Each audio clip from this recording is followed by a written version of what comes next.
dall'antropologo, sono tornato a fare l'antropologo, era il mio dottorato, era come è stato il mio inizio, ma in più, ecco, poi sono tornato a occuparmi da un angolo diverso di minoranze alpine proprio durante, più o meno, durante gli anni in cui lavoravo su questi mutamenti demografici. Andiamo a vedere un pochino come va. Tutto chiaro, riuscite a seguire, ecco, scusate, ma appunto qui è un po' babelica, ecco, diciamo, l'atmosfera, perché ci sono tante lingue parlate, tante lingue. Allora, due interludi, ecco. Allora, il primo interludio, ecco, specialmente per chi magari non è italiano, è che è questa legge, la famosa legge, insomma, 482-99. Che cos'è? Ecco, notate che esattamente un quarto di secolo dopo la pubblicazione di quel libro, Le lingue tagliate, quindi che denunciava proprio la totale assenza di tutela, l'ostilità nei confronti che l'ostilità, notate, dal 1861 in avanti, ecco, di tutto, come dire, il processo di costruzione dello Stato italiano, ecco, e viene promulgata questa legge che si norme in materia di tutela delle minoranze linguistiche storiche, il cui obiettivo è quello di proteggere, ecco, le minoranze linguistiche.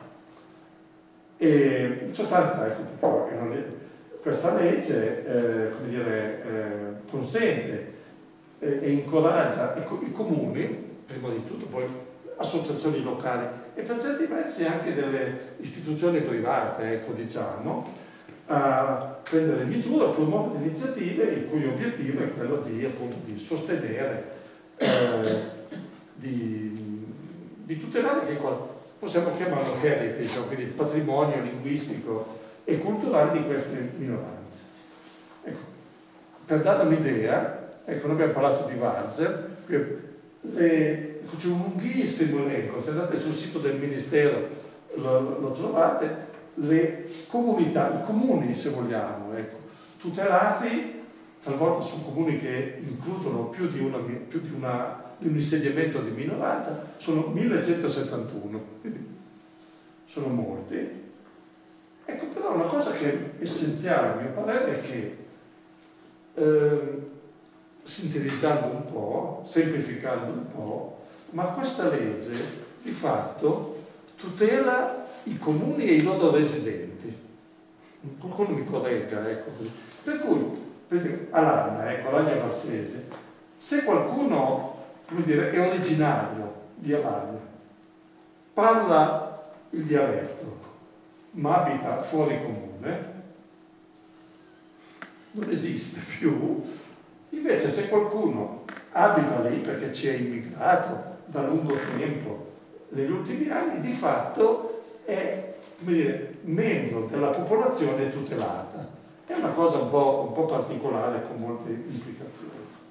Primo. Secondo interludio, qui adesso ci sarà una raffica di cartine, ecco, il secondo interludio è questo, che come più o meno sappiamo, nelle Alpi occidentali soprattutto, a partire dal tardo Ottocento, XIX secolo, fino alla fine del Novecento, cioè del secolo scorso, del XX secolo, c'è stato un lunghissimo periodo di spopolamento, di population. E ecco, volevo farvi vedere le carte che sono carte molto famose, insomma, di cui si fa ampio uso. Questo geografo tedesco, Werner Betzing, ha pubblicato questo libro in molte edizioni ormai sulle Alpi, con molti titoli, ecco, fra l'altro, titoli che sono cambiati, e lui ha prodotto queste mappe, che sono, notate, sono micro-macro. Perché? Perché voi vedrete, ecco, sono mosaici di territori comunali. Lui non è sceso sotto il livello di comune, ma sono carte quindi micro, che però ci permettono di farci un'idea macro. Quindi sono carte geodemografiche. Ecco, voglio farvi vedere la prima, ecco, vedete.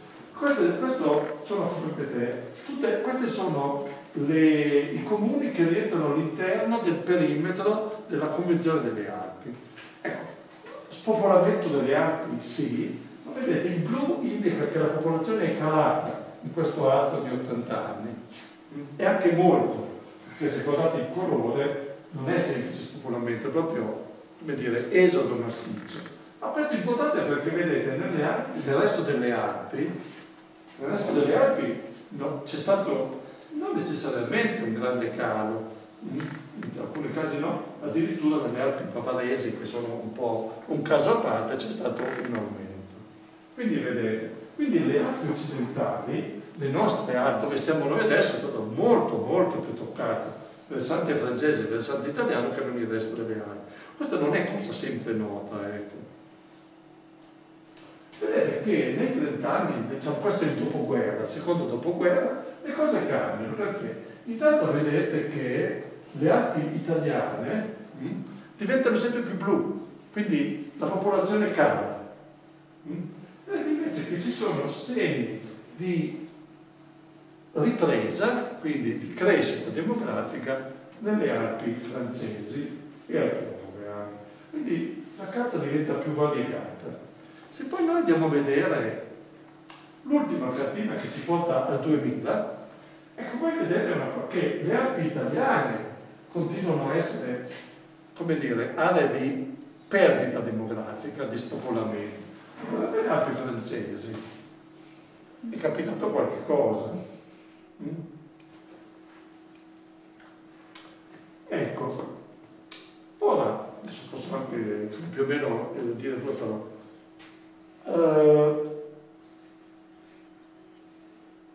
In Italia si pensava che il destino, diciamo, delle popolazioni alpine fosse segnato.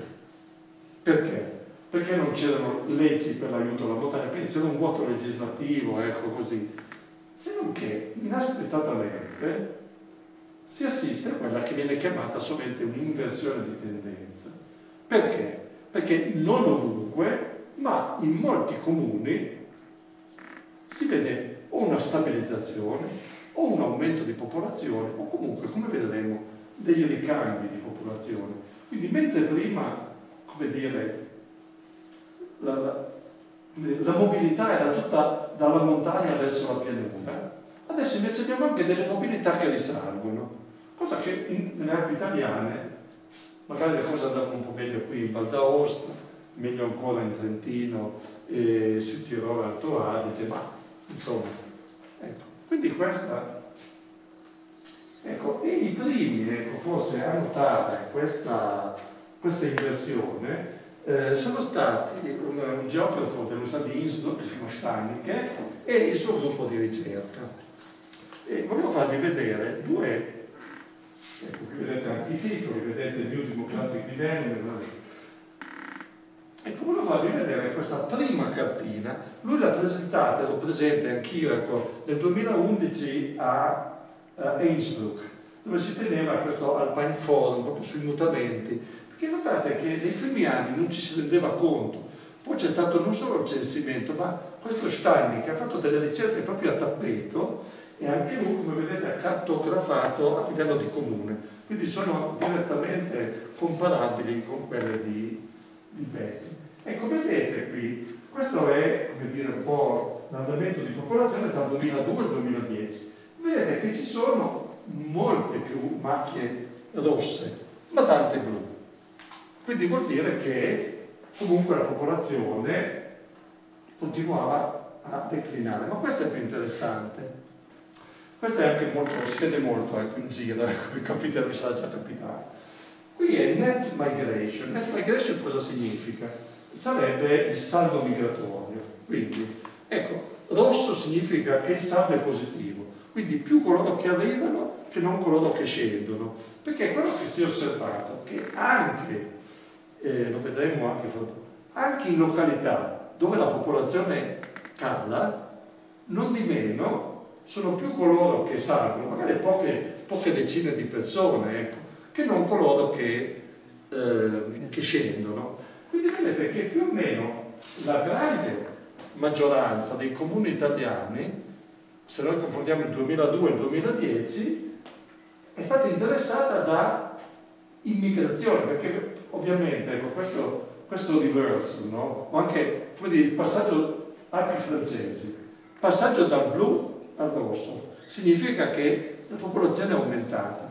E questo non è dovuto al fatto, non so, che le donne alpine improvvisamente si sono trovate a essere molto feconde, eccetera. No, per dire, per certi versi sì, nel senso che arrivando magari persone giovani, sì, ma è un effetto, però è un effetto secondario. Di fatto è una immigrazione, una migrazione, si parla di neopopolamento, di neoinsediamento. E questo, a mio parere, è una cosa importante. Io ricordo appunto che quando ero stato incaricato di presiedere questa commissione, mi ricordo che a Roma diceva, ma guarda che bello, no? Ma io dico sì, però attenzione, che bello sì, ma significa che la composizione delle popolazioni locali comunque cambia, non è?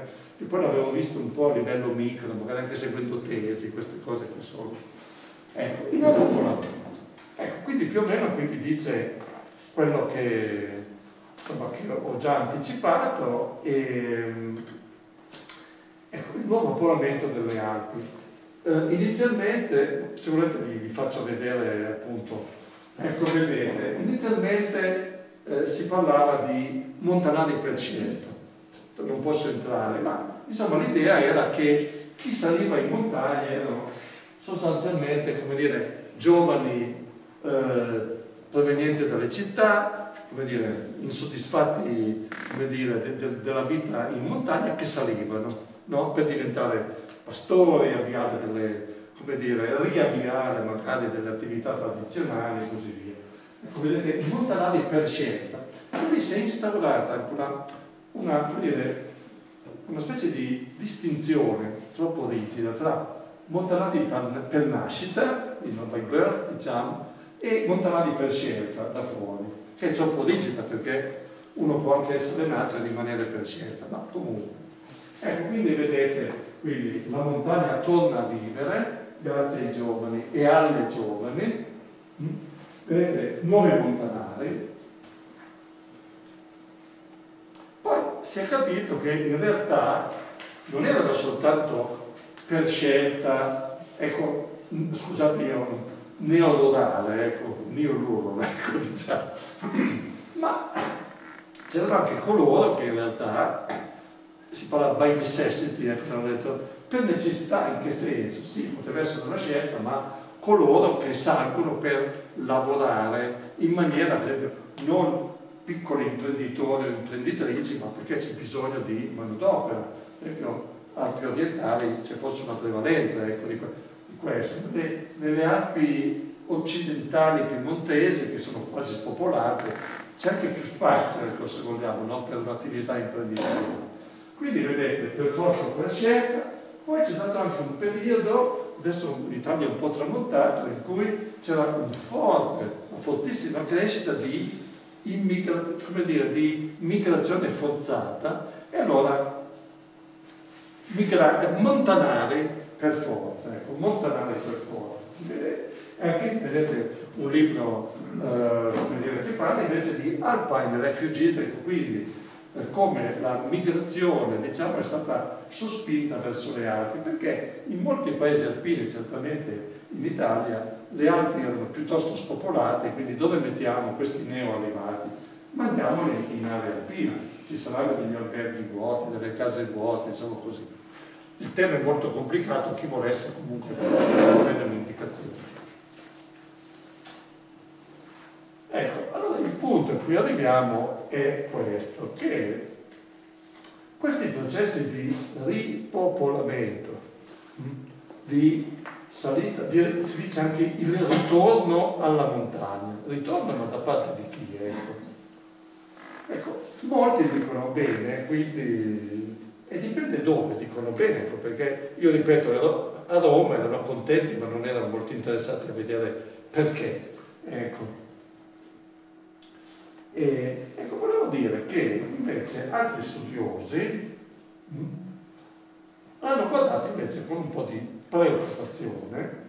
Ecco, qui c'erano questi due geografi austriaci che sono veramente tra i primissimi a segnalare, perché questo fenomeno è stato segnalato tra il 2010 e il 2012.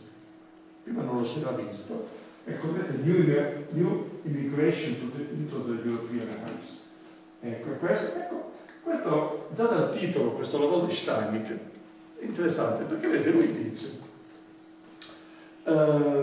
minoranze linguistiche autoctone nelle Alpi italiane. Notate, loro dicono new legislation, perché loro fanno riferimento a quella legge e a altre, diciamo, vicine, alla legge 482 del 99. New legislation, new identification, new demographic processes. Okay? E vedete, ecco, vedete ancora più esplicitamente, se vedete l'articolo in tedesco, si parla qui di minoranze etnolinguistiche e si dice, questo è il loro titolo, la loro traduzione, preservazione, adesso lo sapete come dire, oppure lo usano questa parola, bedroom. Quindi cosa significa? Minaccia. Quindi può essere questo mutamento nella composizione della popolazione una minaccia per le minoranze linguistiche? Ecco, e qui il punto, anche qui è un po' perché questi geografi che studiando il fenomeno delle trasformazioni, dei processi di mutamento demografico, però si erano concentrati, poi abbiano tenuto d'occhio specialmente le minoranze linguistiche, sono preoccupati per quello che è il destino sia delle lingue sia di coloro che in qualche maniera parlano queste lingue o sono, come dire, il cui tratto distintivo è di parlare queste lingue oppure, come dire, il fatto che avessero parlato i loro antenati, qualcosa del... è complicato però.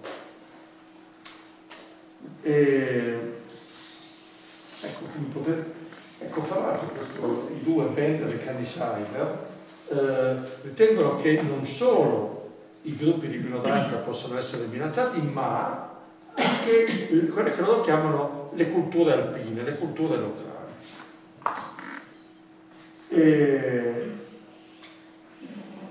Ecco, volevo giusto, io qui dico anche un po' come la mia posizione, che è un po' più... Però è interessante che Stein e i suoi colleghi e colleghe, ecco, loro temono che quella legge 482, no? il cui obiettivo era quello di proteggere le minoranze linguistiche, possa addirittura avere degli effetti paradossali, quindi quasi una sorta di boomerang, ecco, diciamo. Perché? Possiamo anche...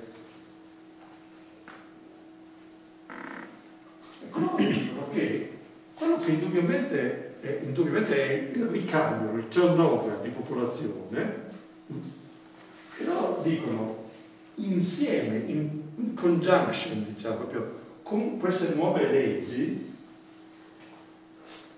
ecco, possa portare ad emergere, ecco, loro usano questo termine, ecco, io non mi assumo responsabilità su questo termine, lo chiamano diffuse ethnicity, etnicità diffusa. Io so che i miei colleghi antropologi non amano molto questo diffuse ethnicity, così sapete che in antropologia appunto anche il termine etnicità, insomma, è visto con un po' di insomma. Ecco, però è interessante, ecco, io qui cito praticamente, dice grounded, quindi una etnicità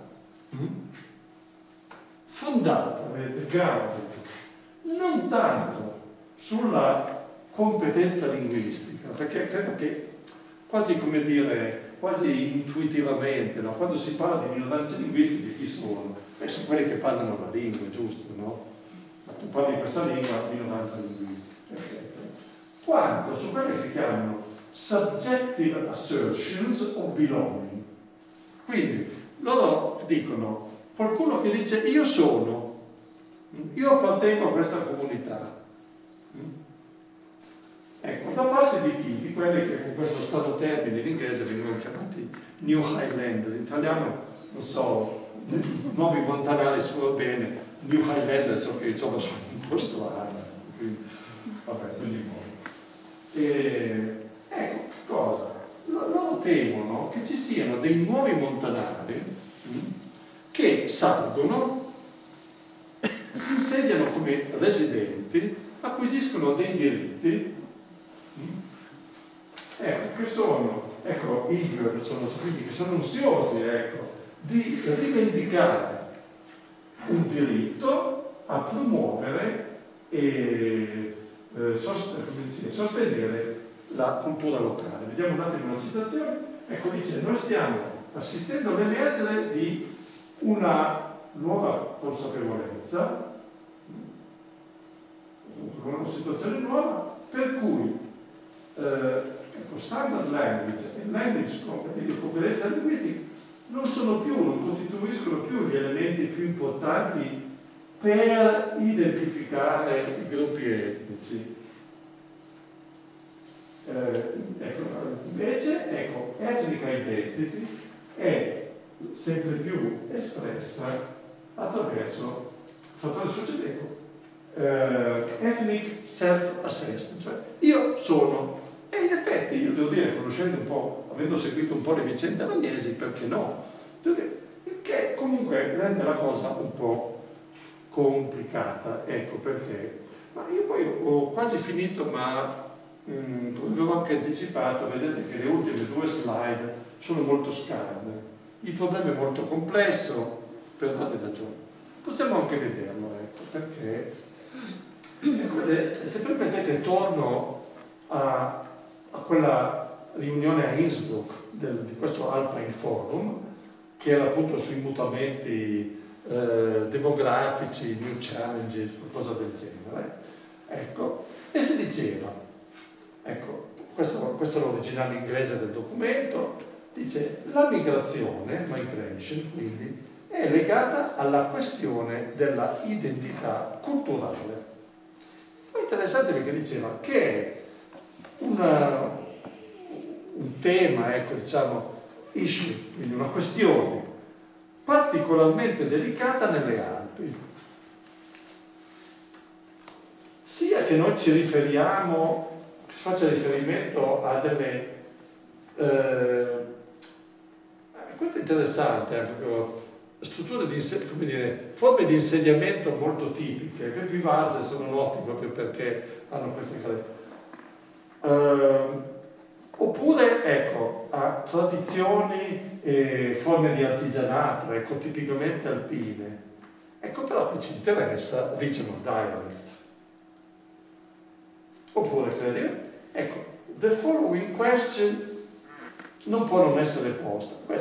Chi dovrebbe avere titolo, diritto, to learn about, quindi intanto imparare e poi eventualmente anche trasferire e magari anche promuovere e valorizzare local alpine cultures, e notate anche cultures al plurale perché anche qui è un po' un problema.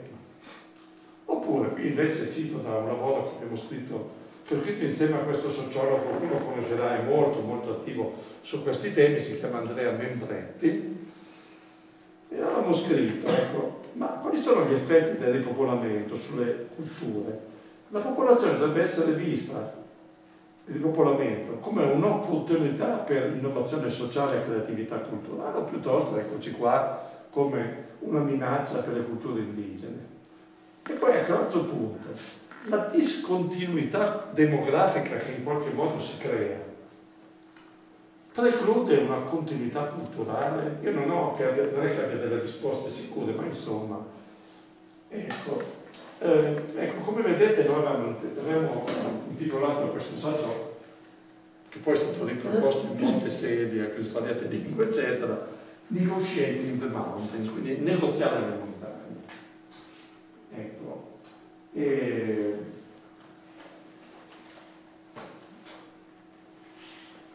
Ecco, la mia personale opinione, ecco, è che questa sorta di allarme, come dire, di Steinbeck e di Benninger, non può essere, a mio parere, sottovalutato, trascurato, ma se uno poi va a vedere, ecco, come dire, un po', ci sono dei problemi. Perché vedete, tutti più o meno, ecco, sappiamo che quando si parla di migrazioni, ecco, anche nelle Alpi, si dice arricchimento, vero, no? Che diventa poi quella parola anche un po' trita, no? Ogni volta che c'è contatto c'è arricchimento. Beh, non è però che sia proprio così facile, non sempre, come dire, è un processo delicato, ecco, che ecco, il negoziato, il negotiated, e soprattutto, ecco, ormai sono tanti i casi che si sono accumulati. Ecco, io personalmente, ecco, come antropologo, credo molto in una ricerca, chiamiamola etnografica, se vogliamo, o comunque un lavoro che venga fatto tipo grassroots, ecco, perché molte volte, ecco, delle imposizioni o degli sguardi dall'alto, ecco, che guardano un po' la cartina così, sono molto, come dire, sono molto limitanti e anche fuorvianti, perché almeno qui io ho, come dire, un'antropologa locale, nativa, diciamo, comunque io vedo anche Fabio Armà che non è, come dire, anche lui, ecco, ha studiato altre montagne, no? Insomma, noi sappiamo che chi viene da fuori come me, anche se non molto lontano, sovente riscopre quello che, come dire, dei locali che abbiano un occhio, come dire, attento, sanno, no? È un po' un modo, non solo, ma, come dire, certo sono gli sguardi, le prospettive sono un po' diverse, comunque ci sono delle situazioni estremamente diverse, quindi generalizzare può anche essere come dire, pericoloso per certi versi. Quindi, ecco, bisogna andare un po' in profondità, vedere chi sono gli attori, ecco, realmente. Ecco, io qui volevo chiudere praticamente, credo che era nell'ora, ecco, doveva essere. Io qui l'ho intitolata tra protezione e negoziazione. Lo dico un po' così, anche sulla base di un'esperienza non solo recente, ma in corso. Perché dopo che per anni non avevo concluso, diciamo, il mio compito con la Convenzione delle Arti, per 3 ragioni diverse sono risucchiato, ecco. Un po' perché c'è un progetto di aggiornamento appunto vedere quali sono le tendenze oggi, ecco, perché i dati riguardo a movimenti, diciamo, da e verso mobilità, da e verso le Alpi, per le Alpi sostanzialmente sono rimasti quelli del 2013-14, sono passati 10 anni, sono cambiate tantissime cose, ma non c'è una visione di insieme che possa essere direttamente comparabile. Ci sono dei progetti che stanno partendo adesso. E in più, ecco, il 1° gennaio del 25 la presidenza, cioè è a rotazione, un po' come per l'Unione Europea, della Convenzione per 2 anni sarà italiana. Allora, la delegazione italiana, diciamo, quindi il governo, come vogliamo, i funzionari che se ne occupano, stanno preparando una sorta di programma per il biennio italiano. E uno degli obiettivi è di tornare a questa dichiarazione che si chiama Population and Culture, che è stata formulata addirittura nel 2006 ed è stata, come si suol dire, implementata, ma insomma in misura un po' discontinua. E allora c'è questo problema che si pone. Ecco, vedete, l'obiettivo della presidenza italiana sarà quella di implementare questa dichiarazione e proteggere la cultura alpina. E qui ve lo propongo qui, diciamo, è un intervento iniziale, quindi veramente ad ampio raggio, così. Però non possiamo non domandarci cosa significa proteggere la cultura alpina o anche proteggere le minoranze. Ecco, proteggere, d'accordo. Ecco, però, ecco, vedete, la protezione dall'alto, come potrebbero essere anche alcuni effetti collaterali non previsti, magari per la stessa legge 482 del mondo. Ecco, perché secondo me possono, come dire, in fondo, se ci pensate, no? Io spero che riusciate a seguire, ecco. Se voi ci pensate, questi side effects, posso parlare in inglese, non so come vuole, side effects denunciati, temuti da Steinbeck e altri, lo sono perché sono, come dire, troppo inclusivi, estremamente inclusivi, nel senso, inclusivi al punto che, anche se tu poniamo, no? vieni da chissà dove, vai ad abitare dove?